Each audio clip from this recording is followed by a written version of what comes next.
قربانی کے حوالے سے یہ مسئلہ پوچھا گیا کہ قربانی میں مرحوم کا حصہ شامل کیا جا سکتا ہے یا نہیں، یا سب شرکاء کا زندہ ہونا ضروری ہے۔ تو قربانی کے اندر شرعی اعتبار سے مرحوم کی طرف سے حصہ شامل کیا جا سکتا ہے۔ سب شرکاء کا زندہ ہونا یہ ضروری نہیں ہے۔ اگر قربانی کے اندر کوئی شخص اپنے مرحوم کی طرف سے کوئی حصہ شامل کرتا ہے تو ایسی صورت کے اندر قربانی بھی درست ہو جائے گی، اور اگر وہ اجتماعی قربانی ہے، بڑا جانور ہے، تو سب کی قربانی بھی شرعاً درست ہے۔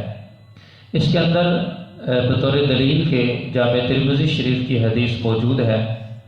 حضرت علی المرتضیٰ شیر خدا کرم اللہ وجہہ الکریم آپ حدیث شریف کو روایت کرتے ہیں، فرماتے ہیں کہ مجھے رسول اللہ صلی اللہ علیہ وسلم نے وصیت فرمائی کہ میں ہر سال ان کی طرف سے قربانی کیا کروں، اور پھر حضرت علی رضی اللہ تعالی عنہ ہر سال حضور صلی اللہ علیہ وسلم کی طرف سے قربانی کیا کرتے تھے۔ تو حضور صلی اللہ علیہ وسلم کے ظاہری پردہ فرمانے کے بعد حضرت علی رضی اللہ تعالی عنہ حضور علیہ الصلوۃ والسلام کی طرف سے قربانی کیا کرتے تھے۔ اس حدیث سے یہ بات ہمیں بخوبی طور پہ ثابت ہوتی ہے، معلوم ہوتی ہے کہ مرحوم کی طرف سے بھی حصہ شامل کیا جا سکتا ہے۔ مرحوم کی طرف سے اگر حصہ شامل کریں گے تو یہ جو قربانی ہوگی یہ شرعی اعتبار سے درست ہوگی۔